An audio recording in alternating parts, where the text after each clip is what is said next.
E quando ele identifica essas ciências, gente, ele vai acabar identificando aquelas que seriam as 4 ciências do mundo, as 4 artes do mundo.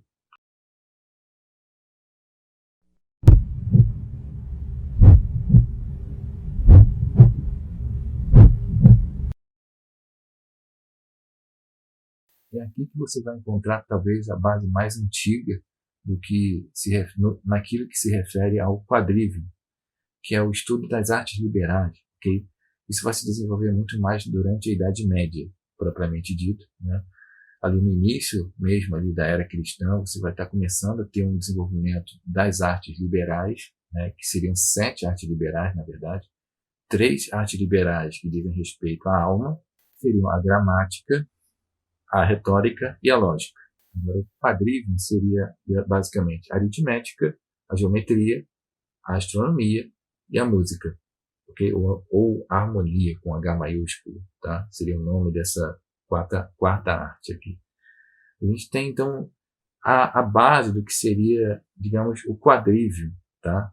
Essa arte aqui, essas 4 artes, digamos, matemáticas, que seriam o modo como a gente conhece o mundo, tá? São as artes do mundo, propriamente dito. Se o trivium é a arte da alma, do nosso interior, o quadrivium seria a arte do nosso exterior, né? As artes que envolvem o conhecimento do nosso exterior, do mundo ao nosso redor. Okay? Pois bem, é aqui que a gente vai encontrar a base para isso. Veja que a primeira das artes, okay? Essas artes elas precisam envolver então os guerreiros, porque como a gente já falou um pouquinho antes, né?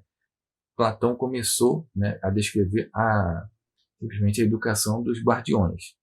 E a educação dos guardiões, digamos assim, precisa ser complementada para se alcançar propriamente a educação dos filósofos. Tudo aquilo que eu já falei, por exemplo, em outro vídeo, no que diz respeito aos guardiões, você pode ver aí, eu vou deixar um link aí para vocês poderem ver depois, e Platão vai assumir que os filósofos precisam ter aquela educação também até os 20. A partir dos 20, os filósofos vão passar a receber essa educação mais específica deles, okay?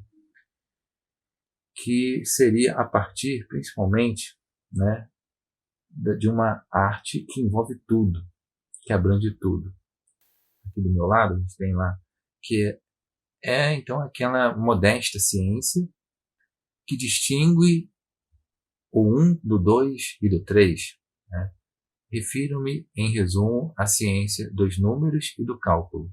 Okay? Ciência dos números, a gente pode falar diretamente aritmética, tá? Logo de cara. Platão entende, então, o seguinte, que é na aritmética, é através da aritmética que a gente vai começar a ter um conhecimento um pouco mais abstrato do mundo. É o primeiro degrauzinho ali da coisa para você desenvolver um filósofo. Você pode ver aqui, né, ali no meu lado, né, 523C, bem, a questão da grandeza. Okay? Aí ele fala ali, e para clarificar o assunto, o entendimento é forçado a ver a grandeza e a pequenez, não misturadas, mas distintas, ao invés da visão. Essa coisa de ver as coisas misturadas ou distintas, né? A questão de ser algo distinto é típico de uma análise, é típico daquilo que é próprio da razão humana. Okay? Quando se vê tudo, quando está tudo misturado, né? Você vê há coisas grandes e pequenas ali, mas está tudo misturado. É a razão que, ao olhar para aquilo ali, começa a ver a grandeza ou a pequenez de cada coisa. É mais ou menos nesse sentido que você começa a observar que a inteligência está em atividade ali. Okay? No momento que ela está em atividade, ela consegue fazer uma avaliação de grandeza ou de pequenez. Então você já começa a ter ali o uso do intelecto. Por mais que você esteja diante de algo que é sensível ao seu redor, você começa a ter o uso do intelecto. Então você começa a ver então o quê? Um afastamento gradual daquilo que é simplesmente sensível. E, obviamente, esse direcionamento da educação começa a acontecer a partir da aritmética. Como que essas coisas despertam o entendimento, algumas coisas despertam o entendimento e outras não. Né? A questão do número e da unidade, né, começa a despertar esse entendimento. Desperta o entendimento para Aqui há umas reflexões um pouquinho mais complexas sobre a unidade, a multiplicidade, tá? Eu não vou entrar aqui em questão, né, mas que envolve a análise dos contrários e tudo mais, contraditório. Mas você observa que já começa a analisar sobre a unidade, a multiplicidade aqui, a partir da ideia de número, principalmente a partir da ideia de número.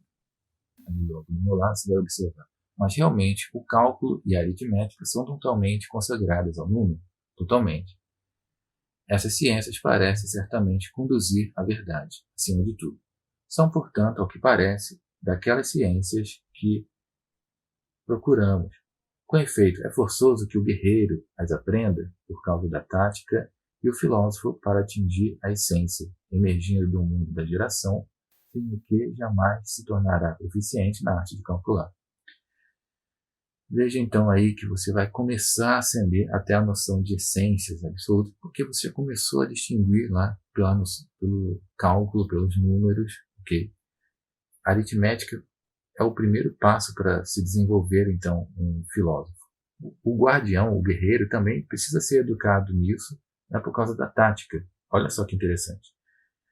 Ele precisa ser educado e o filósofo também será educado. Só que o filósofo ele vai ter um enfoque diferente, né, que é para depois ir subindo até alcançar a essência. Ele segue fazendo algumas reflexões sobre essa questão do número, da unidade e tudo mais. Okay? Agora ele chega a um ponto de falar sobre a geometria, que agora já vai ser a segunda arte. Porque qual é o ponto, gente? Enquanto ali a aritmética trabalha só com os números, né? Com as operações básicas, tipo somar, multiplicar, dividir, né? Somar, multiplicar, dividir, subtrair, ok? Enquanto a aritmética trabalha só com isso, agora a geometria vai começar a aplicar essas quantificações. Tá? E você vai começar a subir mais um grau de abstração, um segundo grau de abstração, por assim dizer, a partir da geometria. Okay? Então a geometria vai aparecer aqui como uma referência disso. Aqui nesse ponto aqui do 527b, nós temos uma ênfase sobre aquela questão de realmente você buscar conhecer aquilo que é imutável, né? Aquilo que existe sempre, e não aquilo que é simplesmente se destrói o tempo inteiro, que é gerado e é corrompido o tempo inteiro, tal como são esses objetos ao nosso redor. Esses objetos eles são construídos, são gerados, simplesmente deixam de existir. O filósofo ele não tem que se dedicar a isso. O conhecimento não diz respeito a isso. O conhecimento diz respeito, antes de mais nada, né? A ciência diz respeito, antes de mais nada, àquilo que existe sempre. Tá bom? Então, você começa a observar que a geometria pode auxiliar nisso. Pode auxiliar a observar certas propriedades que existem sempre. Né? Quando você fala que o triângulo sempre tem 3 lados, ou que o quadrado tem 4 lados, esse tipo de coisa, você começa a observar que são características um pouco mais abstratas e que existem sempre. E é nesse sentido que você deveria se focar antes de mais nada, okay? Para caminhar para uma educação propriamente filosófica. Aqui começa a apresentar o que seria então essa terceira arte liberal, a questão da astronomia.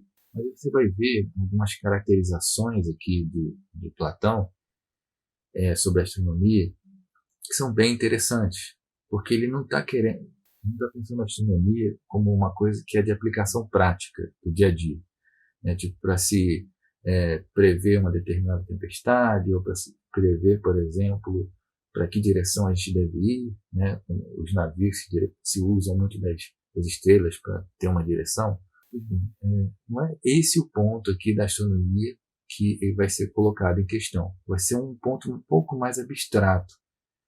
E aí que está a questão. Vamos tentar entender como que essa astronomia vai ser colocada. Ele começa a falar da astronomia, ok? Mas ele vai explicar que, na verdade, ele vai ter que dar um passo atrás, porque tem umas questões ainda sobre a geometria que ele não expôs muito bem. Mas aqui ele já começa a introduzir a questão da astronomia. Mas antes de falar sobre a astronomia e entrar em detalhes sobre isso, ele vai acabar dando um passo atrás, né? Aqui justamente como o ponto que eu estava falando. Veja aqui no 528b exatamente uma descrição do que é a geometria, do que ele está entendendo como sendo a geometria. Ele vai pensar exatamente da seguinte maneira: depois da superfície, pegamos nos sólidos em movimento, antes de nos ocuparmos deles em si. Veja aqui o ponto que, quando você fala de superfície, tá, gente? É tudo que foi apresentado na geometria, propriamente. Superfície, um plano, tá? 2 dimensões, ok? Ele simplesmente, dali ele pegou e já começou a falar dos sólidos em movimento. Quer dizer, olha só, é isso que trata a astronomia, antes de mais nada. De superfície, né, que ele estava tratando de superfície ainda, de uma coisa bidimensional, ele simplesmente pulou para um tridimensional em movimento. Então é um pulo muito grande, tá? O que o Sócrates está fazendo aqui é reparar essa questão, esse vácuo, esse buraco que existe aqui, porque é um salto muito grande que foi dado. Ele estava lá em aritmética, falou de números, cálculos e tal, beleza. Depois aplicou numa superfície, que é onde é aquilo que trabalha a geometria. Porque pelo menos a geometria daquela época era só sobre superfícies planas. Okay? Depois você vai lá e pula para sólidos em movimento. Há ali digamos assim, um espaço, uma lacuna que não foi muito bem preenchida, que é falar sobre sólidos. Tá? Simplesmente sobre sólidos sem estarem em movimento. Você simplesmente pulou de superfícies paradas, bidimensionais, para tridimensionais em movimento. Não, a gente tem que falar primeiro dos tridimensionais estáticos, parados. Ok? Cara, não existia uma geometria muito bem desenvolvida sobre profundidade naquele período. Falar de profundidade já envolveria uma outra ciência. Não era nem geometria, era uma outra ciência. Na nota de rodapé, nós temos aqui exatamente qual seria ela, né? Seria a estereometria. Ao invés de estudar os planos lá com 2 dimensões, agora passa a se estudar com 3 dimensões. Só que se estuda de uma maneira estática, parada. Okay? Esse é o grau que se subiu, tá? Quando você passou da aritmética para a geometria, você passou para superfícies paradas, planos parados, simplesmente 2 dimensões. Dos planos parados, você pulou para a estereometria, né? Que seria uma terceira arte aí, digamos assim. A estereometria simplesmente trabalha as figuras tridimensionais paradas, estáticas, ok? Depois, na quarta, você teria a astronomia, né, que seria trabalhar as figuras tridimensionais em movimento. A estereometria seria as figuras tridimensionais paradas. A astronomia seria as figuras tridimensionais em movimento. Com o passar do tempo, obviamente, a estereometria vai ser assimilada, né, como parte da geometria, e você vai passar a falar somente de geometria. Geometria plana ou geometria tridimensional. Né? Você vai falar simplesmente de geometria. Ao longo do tempo, a gente vai simplesmente assimilar e vai ser uma ciência só. Por isso que depois, até início aí do século I depois de Cristo, né, já nem se falava mais de estereometria, se falava de geometria pura e simplesmente. Tá? Então, mas era uma parte da geometria que ainda estava em desenvolvimento, que a coisa estava sendo descoberta, ninguém sabia muito bem como funcionava. Aqui, então, no final das contas, ele acaba por colocar então a astronomia em 4º lugar. Mas isso não é, digamos assim, um padrão que vai ser desenvolvido depois. A astronomia vai ocupar, na verdade, o 3º lugar, né, das artes liberais propriamente. Aqui, para Platão, ocupa o 4º lugar. O que acontece, gente? Há um ponto aqui interessante, o seguinte, é até engraçado, né? Porque o Glauco simplesmente vai fazer umas observações do tipo, realmente, a astronomia é uma coisa muito nobre, né? Porque faz a gente olhar para cima, olhar para o céu, né? E realmente é muito mais nobre olhar para as coisas celestes do que as terrestres e tal. Aí o Sócrates vai exatamente, peraí, não é bem assim. Nesse ponto que ele observa o seguinte, não é o ponto de ficar vendo, de ficar olhando para cima, sabe? Porque olhar, ver, é uma coisa ainda do mundo sensível. Esse não é o ponto. Okay? Senão você não vai ter subido o grau propriamente lá, que seria no caso aí, o quarto grau, né, no pensamento de Platão, e terceiro, né, de de uma arte liberal posterior. Mas aqui o quarto grau da astronomia, você tem lá simplesmente tipo um conhecimento do que é o ser, do invisível, né? Ali uma referência à questão daquilo que é invisível. Como assim invisível? É invisível, assim, porque é algo só do pensamento, é algo abstrato. Você começa a compreender abstratamente como os movimentos funcionam, né? As leis dos movimentos, se você preferir dizer dessa maneira. Então, o estudo da astronomia não diz respeito a simplesmente ficar olhando para o céu. Não é a observação do céu, mas é antes aquilo que é invisível. Tem o que mereça, né? E o Glauco está falando ali. Realmente ele acabou pisando na bola, falando o que não deveria. Veja aqui, logo do meu lado, o ponto que diz respeito à astronomia, né? O ponto que em questão não é ficar vendo o céu, não é uma questão de observação do céu. Estes ornamentos que há no céu, na medida em que estão incrustados no visível, repare, incrustados no visível, uma forma assim meio pejorativa de falar, devíamos realmente considerá-los o mais belo e perfeito de tudo que é visível, mas muito inferiores aos verdadeiros, muito inferiores aos movimentos pelos quais a velocidade essencial e a lentidão essencial, repare que a gente fala de velocidade essencial, lentidão essencial, é tipo como se fosse pensar de uma maneira abstrata sobre a velocidade, de uma maneira abstrata sobre a lentidão, ok? Desses objetos, porque você está analisando o movimento deles, ok? De uma forma abstrata, apenas pelo entendimento. Mais abaixo vai comentar sobre isso. Em número verdadeiro e em todas as formas verdadeiras, se movem em relação uma a outra, e com isso fazem mover aquilo que nelas é essencial. São os verdadeiros ornamentos, que se aprendem pelo raciocínio e pela inteligência, mas não pela vista. Ou pensas outra coisa? Veja só, esse que é o ponto, você aprender pelo raciocínio e pela inteligência. Há certas coisas, então, que você considera, se trata em termos simplesmente abstratos pela razão e pela inteligência. Esses movimentos essenciais, essa velocidade essencial, essa lentidão essencial, né, que você avalia em termos abstratos. É isso que trata simplesmente o estudo da astronomia aqui como um passo na educação do filósofo. A educação do filósofo, então, não se trata de estudar a astronomia como observação dos astros. Okay? Há uma série de questões sobre isso. Algumas coisas que você está ali assimilando pela inteligência, mas não porque você viu. Por isso que ele está falando aqui de coisas, estudo das coisas invisíveis. Seguindo aqui no 530A, a gente tem ali uma reflexão bem interessante, né, sobre o verdadeiro astrônomo, né, que é esse astrônomo aí que é o que importa para o projeto filosófico aí, projeto educacional de Platão. Aí seguindo então aqui logo do meu lado, você vai ver aqui, mas quanto à proporção entre a noite e o dia, entre estes e o mês, entre o mês e o ano, e entre os outros artes e estes, e uns com os outros, não achas que ele considerará absurdo que alguém julgue que são sempre assim? E nunca conhece nenhum desvio? Olha só que interessante, gente. Apesar de serem corpóreos e visíveis, e que procure a toda maneira aprender a verdade dele. Veja só, gente.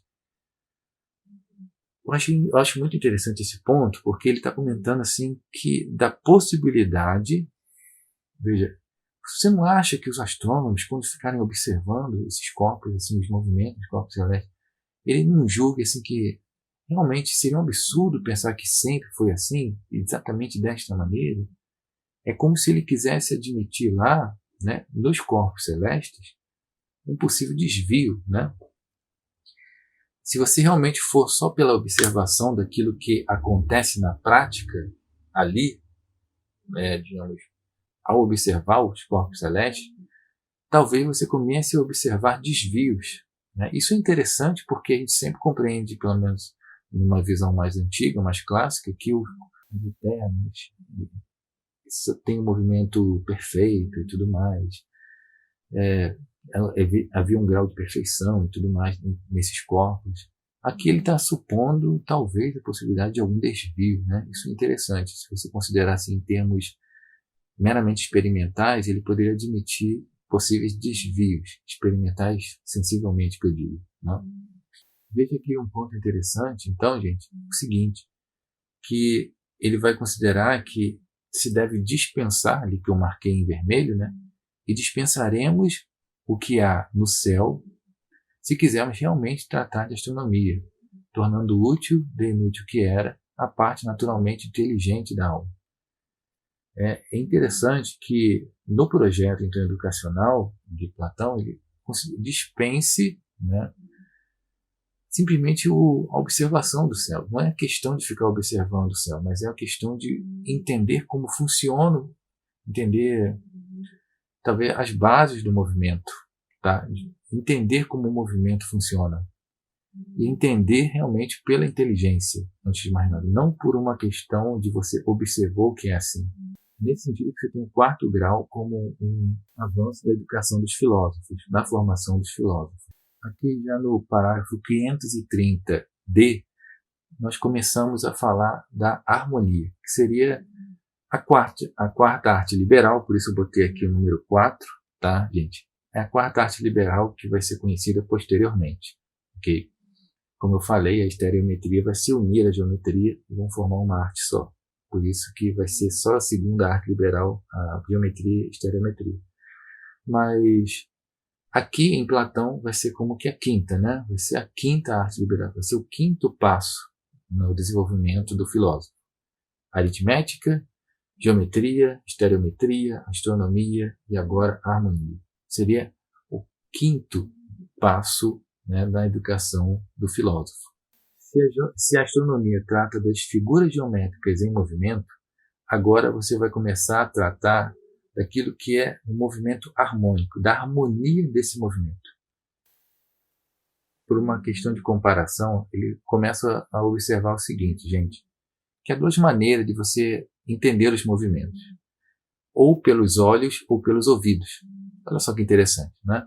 Se você entender os movimentos pelos olhos, você vai estar no nível da astronomia.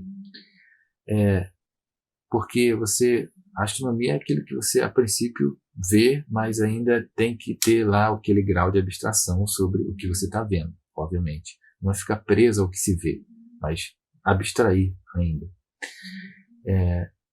Para entender as regras daquele movimento, como o movimento funciona. Da mesma maneira, você vai ter aqui o seguinte, os ouvidos. Okay? Os ouvidos também percebem os movimentos. E os ouvidos, na medida que eles percebem movimentos, ele vai observando a harmonia desse movimento. Diferentemente dos olhos, que simplesmente não têm tanta percepção da harmonia, pelo menos poderia até ter em certo sentido, mas não tanto, né? Pelo menos não em Platão. Você observa que são os ouvidos que seriam aqueles responsáveis por observar o movimento harmônico. Então, essa última arte aqui, essa quinta, né, esse 5º grau de desenvolvimento na formação do filósofo, é um que está mais relacionado com os ouvidos e com uma abstração que a gente faz dos ouvidos. Da mesma maneira que você teve que abstrair aquilo que você vê dos céus, né, com os seus olhos, né, na astronomia, agora você vai ter que abstrair aquilo que você ouve a partir dos seus ouvidos, a respeito dos movimentos.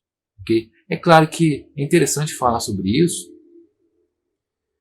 porque quando você fala de corpos em movimento, a gente está falando talvez de física, de uma maneira bem geral. Né? A astronomia aqui provavelmente então vai envolver qualquer corpo em movimento, inclusive corpos em movimento que estão ao nosso redor, não somente dos corpos celestes. É uma coisa para se pensar. Né? Então, talvez se considerasse que existe ali uma forma de se compreender os corpos ao nosso redor também. É um passo que eu não vejo muito sendo apresentado por Platão, né? Os corpos em movimento ao nosso redor. Fala dos corpos em movimento lá no céu, né? Mas e ao nosso redor ali? Esses objetos que estão em movimento. eu não vejo muito essa parte, mas talvez a gente poderia acrescentar dentro da astronomia aqui, ok? Então, aquilo que a gente está vendo, né, a gente abstraiu e identificou simplesmente noções mais abstratas sobre como que os corpos se movimentam, tá? Agora, quando a gente ouve, a gente pode também fazer abstrações intelectuais sobre como esses sons se deram, né? Esses sons que são expressões de movimentos externos. Uma vez que são movimentos externos, a gente pode também pensar, então, em abstrair aquilo que a gente ouve, tá? A partir desse estudo do movimento harmônico, por assim dizer. Observa-se logo de cara que é um passo um pouco mais elevado, que é identificar a harmonia do movimento. Não é tão difícil imaginar, então, os passos que o Platão está realizando, né? Você tem lá estudo dos números, depois a aplicação dos números na superfície, né, bidimensional, depois a aplicação dos números nos corpos tridimensionais, estáticos, parados ainda. Depois a aplicação dos números, ou melhor, nesses corpos agora em movimento. Depois a aplicação dos números no movimento que seja harmônico. Antes de você estudar a harmonia, você precisava conhecer também o movimento. E é interessante que aqui vai ser relacionado com os pitagóricos, ok? Ele, obviamente, assume que isso vem dos pitagóricos, então toda essa doutrina, né, que assume todas essas 5 artes aí, elas viriam dos pitagóricos, okay? Que eram grandes matemáticos. Então, da mesma maneira que acontece lá com os astrônomos, né, como eu falei, eles não podem ficar simplesmente presos ao que se vê, né, como acontecia com os astrônomos. Aqui também não pode se ficar preso simplesmente ao que se ouve. Tipo como se a pessoa ficasse lá que nem e apurarem os ouvidos. Mas o cara só está preocupado com isso o tempo todo. Ao invés, isso é ridículo, né? Não é para se dedicar somente a isso. Mas antes, buscar entrar em detalhes, em nível abstrato, sobre as estruturas das harmonias e dos movimentos harmônicos, propriamente dito. Tá? É só ali que você vai estar realmente nesse nível, que é o nível que o Platão quer. Tá? Os números harmônicos. Enfim, é nesse sentido, então, que você vai trabalhar a questão da harmonia. Ok, pessoal? E aqui, né, logo do meu lado, ele comenta o seguinte, né, no 531E, 531D, né, no finalzinho do D aqui do meu lado, você vai ver que tudo isso aqui, gente, todos esses 5 graus, são simplesmente um trabalho preliminar para se depois, né, estudar o que é da filosofia propriamente, que é a dialética. Você tem, na verdade, então, uma preparação a partir destas artes para você ir subindo no nível de abstração o máximo possível. É quase como se você estivesse considerando lá, né, um estudo cada vez mais avançado, saindo da caverna, né, na alegoria da caverna, né, para a gente comparar, o cara simplesmente virando a cabeça, direcionando seu pensamento aos poucos, indo saindo da caverna, passando a olhar para os objetos, quer dizer, isso tudo, né? Aí ele olha para o céu, depois ele olha para o bem em si, que é o próprio Sol. Né? Esse mesmo processo seria tudo isso aqui que eu acabei de falar para vocês. Né? A partir de cada arte, de cada matemática, ainda aritmética, geometria, estereometria, astronomia e harmonia, né? Se você quiser falar, ou talvez música, se você preferir falar também. Né? É porque a palavra música não é muito boa aqui, tá bom, gente? Música pode se referir àquele estudo de música que é atribuído aos mais jovens, que tem menos de 20 anos. Aqui não é bem esse o ponto. Então você tem um estudo ali das harmonias, né? E aqui é das harmonias sendo colocadas num nível assim, para além de simplesmente tocar instrumentos. Por isso que falar simplesmente música aqui pode ser meio limitado. Mas depois, na tradição posterior, você vai vir a chamar isso de música mesmo. música com M maiúsculo, digamos assim, né? Ou às vezes é preferível simplesmente chamar de harmonia com H maiúsculo ali, né? Porque é um estudo da harmonia dos movimentos do mundo. E é interessante a gente pensar que é mais ou menos o movimento que a gente está fazendo hoje também. Se você for pensar com calma, é isso que a gente tem feito na física atualmente, né? Essas artes aqui todas são artes do mundo, como estudar o mundo. E é o que a física faz em termos atuais. Aplica noções matemáticas à questão de espaço, né? A sólidos, a figuras tridimensionais, bidimensionais. Você vai aplicando, você vai aprofundando esse conhecimento, vai começando a aplicar fórmulas aos movimentos. Aí você tem lá Isaac Newton, por exemplo, botando a fórmula lá da força igual a massa vezes a aceleração. Então, quer dizer, está botando a aritmética sendo aplicada na, digamos assim, na física, na astronomia, se você quiser preferir falar também, se você preferir falar ali a física de uma maneira bem geral, né, ao invés de falar somente da astronomia. Você vê ali o desenvolvimento, né, disso, e no que diz respeito a essa área aqui da harmonia, dessa harmonia com H maiúsculo, desse quinto grau de Platão, a gente poderia até comparar um pouco também com os estudos, né, sobre a sincronização, né? Porque estudar sobre a sincronização das coisas é como estudar tipo como que os movimentos se harmonizam, né? Então, o estudo da sincronização acabou acontecendo dentro da matemática também, principalmente através de Christian Huygens, ok? Então, isso aí pode ser associado a esse nível da harmonia. Christian Huygens é da Idade Moderna. Você vê ali o Jung também na psicologia aplicando o conceito de sincronicidade, né? Só que, é claro, né, nesse contexto de psicologia a coisa vai mudar um pouco o sentido. Mas você observa essas aplicações assim como se fosse, como se fosse uma coisa muito profunda a respeito da realidade. E mesmo assim, né, quando se fala desse nível tão profundo, que é esse quinto grau assim, desse aprofundamento teórico aqui, bem abstrato de Platão, você ainda está ali no prelúdio. Observa só, é o limite do prelúdio, por assim dizer, né? E hoje, atualmente, você tem lá vários estudos sobre simetria ou supersimetria, a teoria das cordas na física, que pode ser associada a esses estudos da harmonia do universo, né? De uma maneira bem mais abrangente. Isso tudo, gente, isso tudo aqui, esse estudo que hoje a gente estuda, que hoje a gente considera como um dos estudos mais avançados, Platão consideraria simplesmente como sendo um prelúdio, né? Uma preparação para se estudar propriamente a filosofia depois, né? Que a filosofia seria um estudo já muito mais aprofundado, seria a questão do estudo dos fundamentos mesmo das coisas. Como a gente vai ver ali na dialética. É a partir da dialética, que não está entre essas artes preliminares, mas já é um estudo superior, a dialética. É nessa dialética que você vai simplesmente ter o conhecimento filosófico propriamente dito, estudo dos fundamentos. Okay? Então, isso tudo é para se preparar. Tá? Todas essas matemáticas é para se preparar para depois estudar a dialética.